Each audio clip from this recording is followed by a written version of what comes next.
Hello everyone!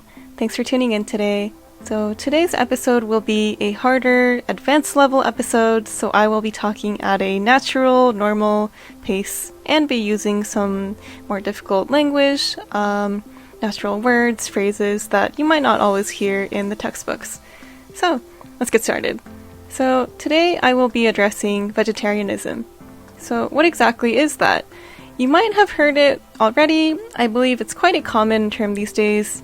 You might also just hear about words like vegetarian, vegetarian diet, vegetarian lifestyle, or you might know someone who is vegetarian. And that basically means that you choose not to eat meat, or you abstain from using animal byproducts in your daily life. There are some other versions of vegetarianism or other diets, for example, like pescatarianism, which I believe is a diet where you don't eat meat, but you do eat fish or seafood. And then there's also veganism, which is a more strict version of vegetarianism, where you completely take away anything like any animal products, for example, like honey. And honey is made from bees, although bees aren't necessarily animals that we think of when we think of meat. It is an animal byproduct that does involve harming bees, depending on the manufacturer, and that is why some people who are vegan or practice a vegan lifestyle prefer to abstain from it. And on the other hand, vegetarianism, although most people think that it usually means you abstain from meat and most animal byproducts as well, some vegetarians do eat eggs, honey, as I mentioned, dairy products like milk, cheese, or yogurt, because those things we typically don't think of as actually harming or killing animals in the process. Of course, that is still a debatable topic, but there are many vegetarians who just don't eat meat, but they will eat other products like that. And so, moving on to the bigger part of this episode, of this topic, is the reasons why people choose to live a vegetarian lifestyle.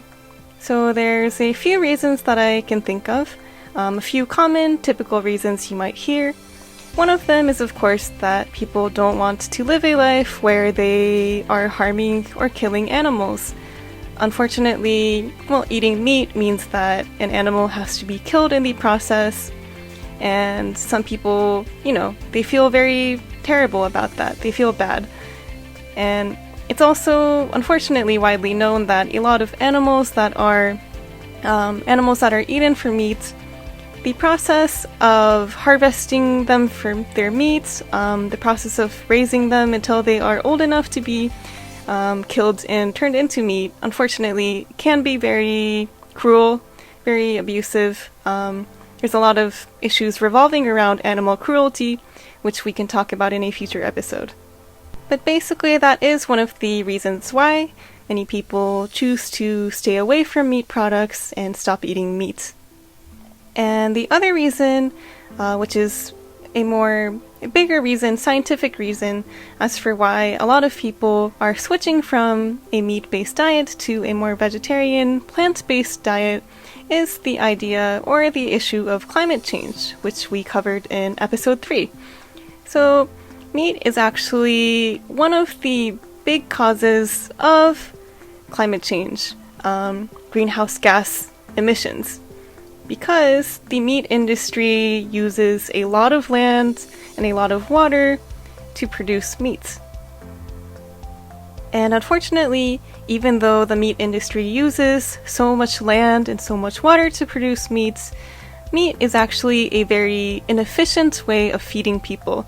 It's very unsustainable because even though we are using so many resources to create meats, to prepare these animals to turn into our meats that we eat in our dinners or lunches, unfortunately, a lot of the nutrients that are in the land or the fodder, the way that the feed that we give our animals, they are lost when they are turned into meat. And we don't actually get to eat those nutrients. Basically, meat is not the most efficient or healthy choice for us all the time. It's also a bit of a difficult topic because all the lands, all the fodder, the plants, everything that we use to feed the animals that turn into our meats, that could be used to feed other people in other countries where people are starving, people are not getting the nutrients, the energy, the food that they need to survive.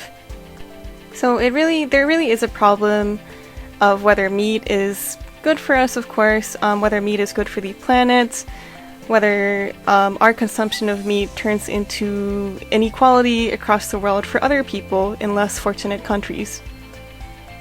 So that is one of the reasons, the bigger reason why a lot of people are choosing to change their lifestyle, their diet, and stop eating meat and transition to a more plant-based diet. But of course, when we do that, there's also other issues. For example, having a large meat industry existing means that when less people start eating meat, when people move away from meat, that means that a lot of jobs are lost in those industries, and this could cause a significant impact on the world economy.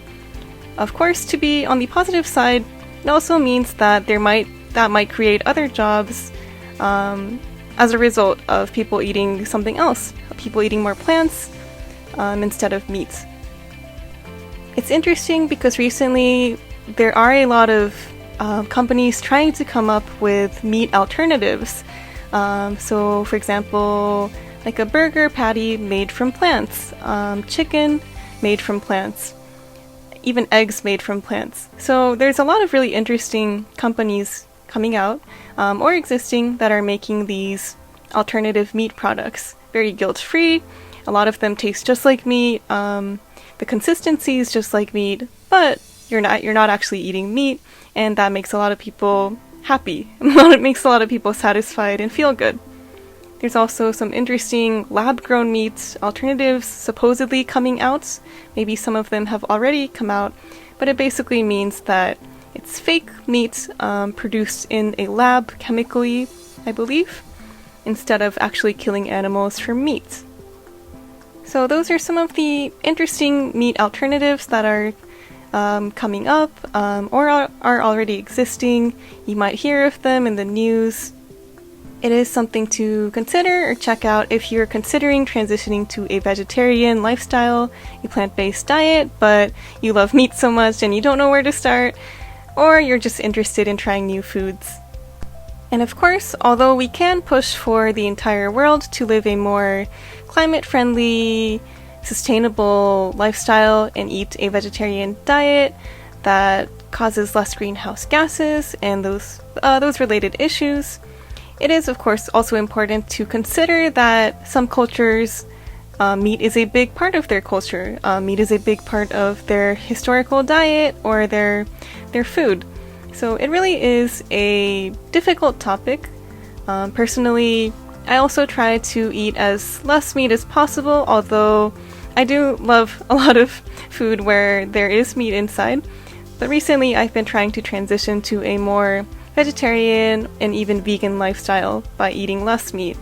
It's also known to be good for the health. If you eat less meat, there's less cholesterol, less risk of heart disease. So those are some things to consider.